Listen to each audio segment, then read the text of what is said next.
আন্নাহুম কারিহু মা আনজালাল্লাহু ফাহবাতা আমালাহুম, জীবনের সমস্ত আমলগুলোকে আল্লাহ বরবাদ করে দিবেন জেনে শুনে বুঝে যদি ইসলামের কোনো বিধানকে ঘৃণা করেন।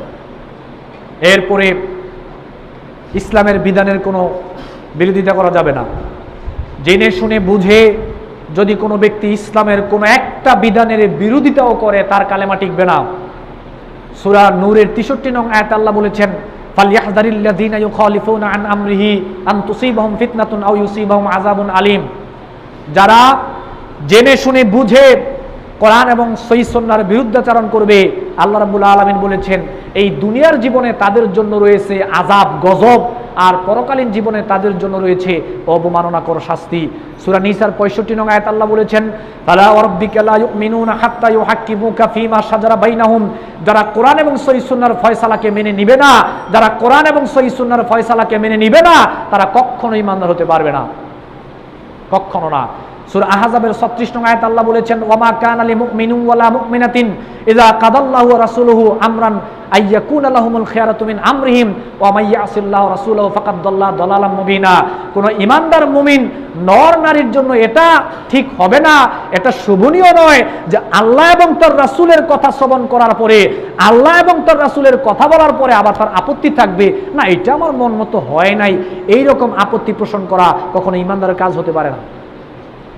যদি কেউ এটা করে তাহলে স্পষ্টভাবে সে গোমরাহিতে লিপ্ত হয়ে যাবে, সে জাহান্নামীদের অধিবাসী হয়ে যাবে যদি এই কাজটা কেউ করে। যদি সে ঈমানদার হয় তার করণীয় কি হবে? কথাটা যদি তার বাপের বিপক্ষেও যায়, কথাটা যদি তার নেতা নেত্রীর বিপক্ষেও যায়, কথাটা যদি তার রাষ্ট্রের বিপক্ষেও যায়, আর যদি সে ঈমানদার হয় তার করণীয় কি হবে? সূরা নূরের 51 নং আয়াতে আল্লাহ বলেছেন, ইন্নামা কানা কাওলাল মুমিনিনা ইযা দুউ ইলাল্লাহি ওয়া রাসূলিহি লিয়াহকুমা বাইনাহুম আইয়াকুলু সামি'না ওয়া আতা'না।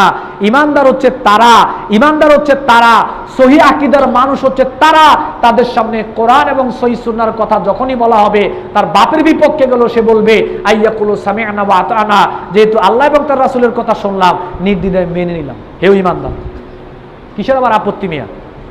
আবার বিরুদ্ধাচরণ তো প্রশ্নই আসে না। আপনার মন মতো হোক আর না হোক সেটা দেখার ব্যাপার না। যেদিন কালেমা পড়েছেন লা ইলাহা ইল্লাল্লাহ, সেদিনই আপনার ইচ্ছা শক্তিকে জবাই করে ফেলেছেন। আপনার কোনো ইচ্ছা শক্তি নাই, কোনো ইচ্ছা শক্তি নেই আপনার। কালেমা পড়ার পরে সব জবাই। কোরআন হাদিসের কোন একটা বিধানের যদি কেউ বিরোধিতা করে জেনে শুনে, কালেমা টিকবে না। এরপরে ঈমান আনার পরে, কালেমার প্রতি ঈমান আনার পরে ইসলামকে পূর্ণাঙ্গ মনে করতে হবে, অপূর্ণাঙ্গ মনে করা যাবে না। কেন? আল্লাহ বলেছেন মা ফাররাতনা ফিল কিতাবি মিন শাই, আরেক জায়গায় বলেছেন তিবয়ানাল লিকুল্লি শাইইন। সূরা মায়েদার 3 নং আয়াতে বলেছেন আল ইয়াউমা আকমালতু লাকুম দীনাকুম ওয়া আতমামতু আলাইকুম নি'মাতি ওয়া রাদিতু লাকুমুল ইসলামা দীনা। ইসলাম পরিপূর্ণ, ইসলামকে যদি কেউ অপূর্ণাঙ্গ মনে করে তার কালেমা টিকবে না। আগে কালেমা টিকান, পরে আনে আমল। আমি কালেমা টিকানোর ব্যবস্থা করছি আপনার। ইসলামকে অপূর্ণাঙ্গ মনে করা যাবে না। অথবা যদি এইটাও মনে করেন যে সে যুগের ইসলাম এই যুগে চলবে না, কালেমা টিকবে না, অথবা এইটাও যদি বলেন সেই যুগের ইসলাম এই যুগে কিছু চলবে আর কিছু চলবে না, কিছু চললেও কিছু চলবে না, এইটাও যদি বলেন কালেমা টিকবে না। দলিল সূরা বাকারার 85 নং আয়াত, আফাতুমিনুনা বিবাদিল কিতাবি ওয়া তাকফুরুনা বিবাদ ফামা জাযাউ মান ইয়াফআল যালিকা মিনকুম ইল্লা খিজুন ফিল হায়াতিদ দুনিয়া ওয়া ইয়াউমাল কিয়ামাতি ইউরাদ্দুনা ইলা আশাদ্দিল আযাব। তোমরা কি মনে করেছো ইসলামের কিছু কিছু অংশ মানবা আর কিছু কিছু অংশ অস্বীকার করবা, মানবা না? এই যদি হয় তোমাদের অবস্থা, দুনিয়ার জীবনে রয়েছে লাঞ্ছনার জীবন, পরকালীন জীবনে রয়েছে কঠিন অবমাননাকর শাস্তি।